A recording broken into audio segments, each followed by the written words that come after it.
This week's video, I'm here to talk about study tips. I've studied a lot in my life. I went to 4 years of undergrad and then another 4 years of vet school, and there was a lot of tests over that time.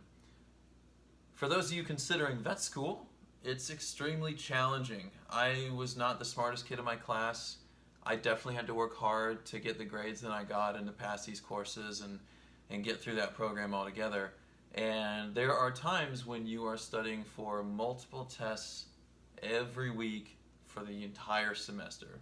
And they're huge tests like virology or bacteriology or pharmacology or anatomy, and they're intense, and you are responsible for knowing so much information. Sometimes it makes you question what you're doing. I promise you there's a light at the end of the tunnel, so try to stay positive in these cases, but it does get really, really rough at times, and you have to make a lot of sacrifices, at least if you're like me, and you need to, just commit the time to school to study. I'm going to go through a list. What the fuck was that? He never does that. Willie. Why are you spazzing? You're still purring. I think we're okay. It's okay. It's okay. It's okay. Okay. I have no idea what just scared my cat. Oh, I bet he saw a bug. He saw a bug. He's not scared.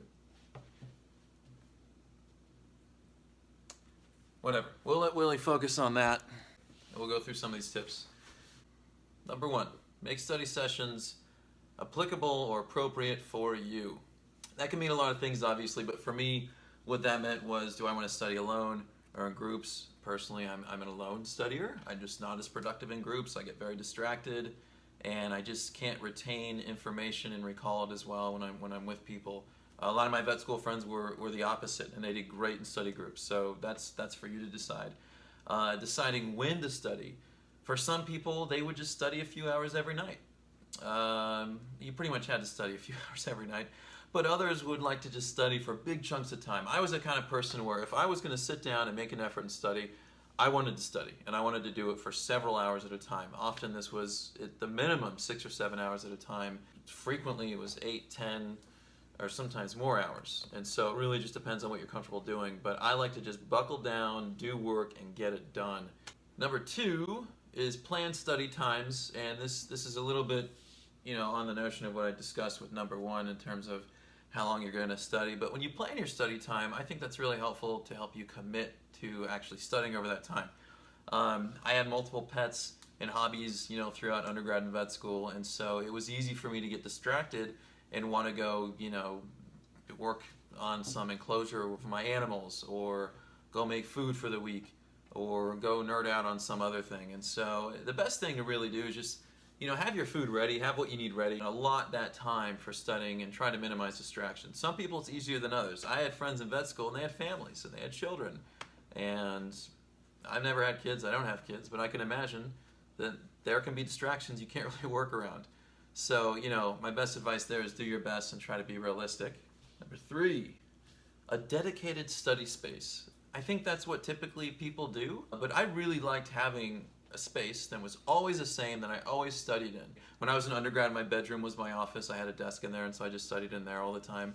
In vet school, I actually had a second bedroom with like reptile enclosures and that sort of thing, so that also had a desk, and I would just crack down. This guy would be with me all the time. I'm not kidding. I mean, Willie's been on my lap for probably thousands of hours over the years, helping me study and hanging out with me, and you can see what he does. He just flops around and is adorable and a little bit distracting, but he gets away with it.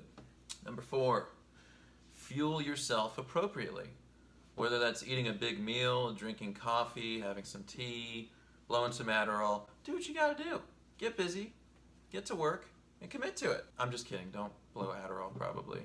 Get ready to buckle down and start learning and retaining loads and loads of information in whatever way you have to do that. I'm kind of a big eater, so a lot of times before I would start studying, I'd have meals kind of set out.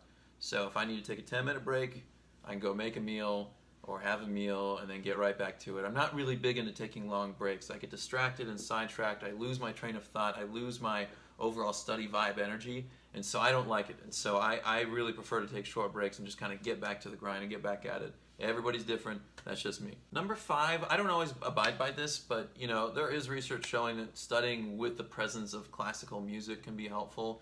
I've done that sometimes, and I don't think it hurt. Maybe it did help. And I think that the thing there is that it just kind of helps you recall things, and you hear rhythms and whatnot, and it helps you just remember what you'd been studying. I don't know for sure. I'm kind of speculating. But, you know, apparently it helps. I think you got nothing to lose, and if you like classical music like I do, great, go for it. Number 6, this one's a big one. The use of acronyms. And I don't know what you call this, but those sentences where it's like a sentence that makes sense, but actually the letter of each word represents another word that you're supposed to remember. Some people do this for the cranial nerves. I don't remember that sentence, but they do have that.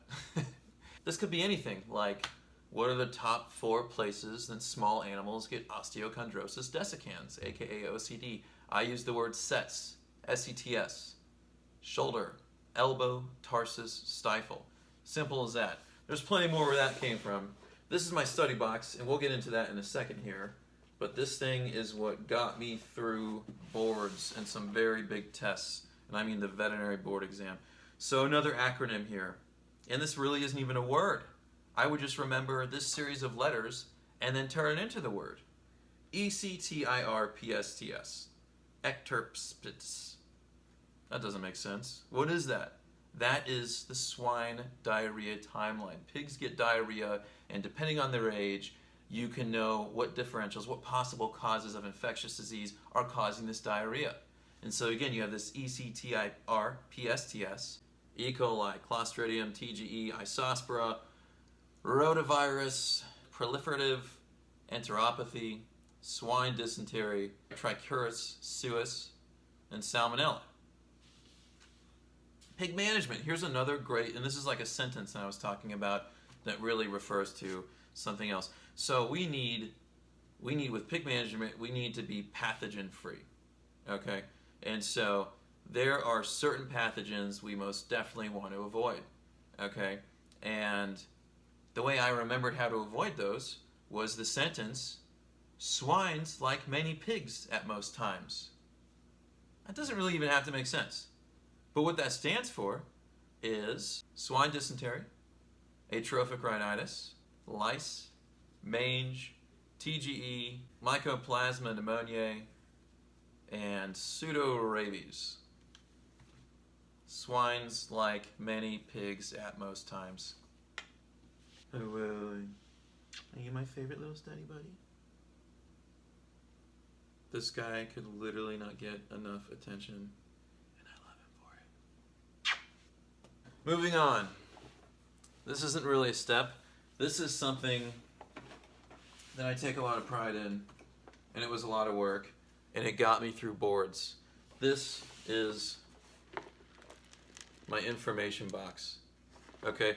I categorize this along major different topics or body systems or groups of pathogens or what have you. Okay? So I had like small animal systemic infectious disease, small animal GI disease, toxins, fungal disease, immune-mediated disease, respiratory disease, reproductive, GI, orthopedic, ophtho, neuro, repro, all kinds of stuff. Swine, like we went through, right? So basically what I did, and this really, again, really helped me study boards. It really helped me get down all these disease processes. That's a big part of what all this kind of comes down to when you're studying for boards and studying for vet medicine and just needing to be a vet. You need to know a lot of things about these diseases. So for instance, what I would do is say we're looking at small animal infectious disease, okay? Slide this note card, and you can see it has all the information I need on this note card, okay? This is feline infectious peritonitis. You need to know about feline infectious peritonitis in and out. And so this was a very busy note card with lots of information on both sides. This is one of the very few note cards in here that has a second note card associated with it. Here's another card. Feline immunodeficiency virus. Also a pretty busy card. Lots of information on both sides, right? And for a note card like this, I would put where did I learn about this, what lecture, what class, and who was even lecturing it. So I could always go back and reference in my notes what I needed to get everything I needed for this disease process. I would start out with the signalment, and that basically means what kind of cats can we expect to get this disease. I would then go on to the pathogen transmission, and that's basically how does this disease spread, okay, and that's cat bites. I would then go to clinical signs and talk about how is this animal presenting to the hospital or when you see them, and what are some of the things that you see when you're looking at the animal. I would then move on to diagnosis. How do we diagnose the disease? What options are available?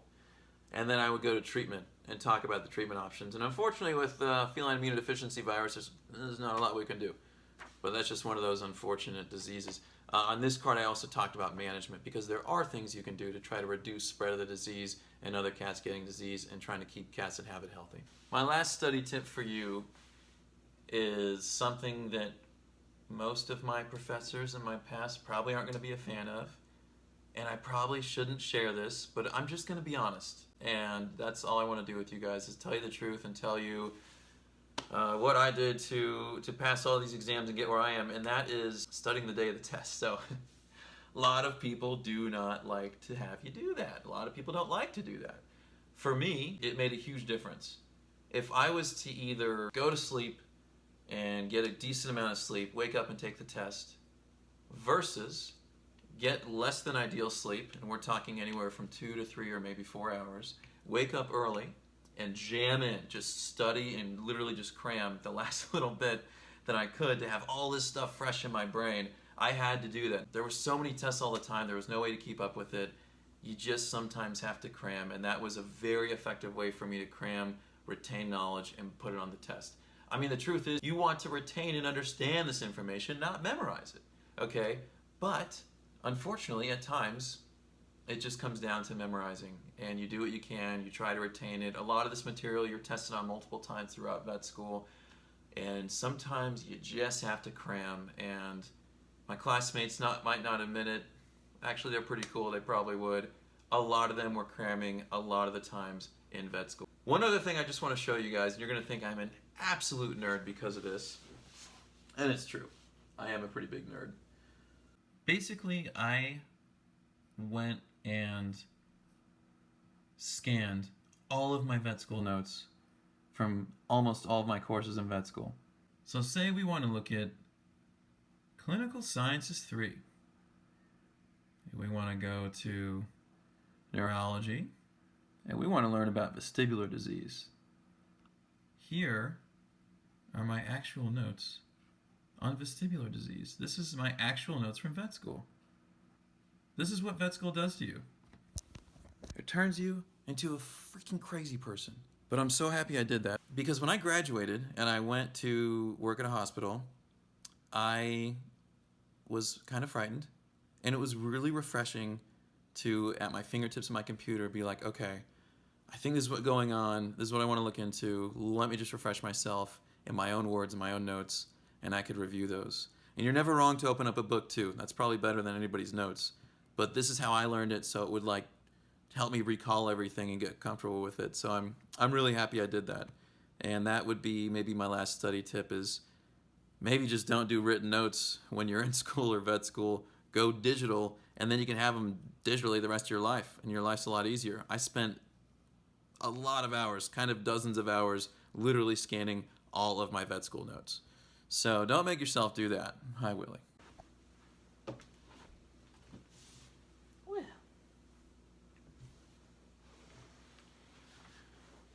Well, I hope you guys feel smarter already. I hope some of these tips are helpful for you.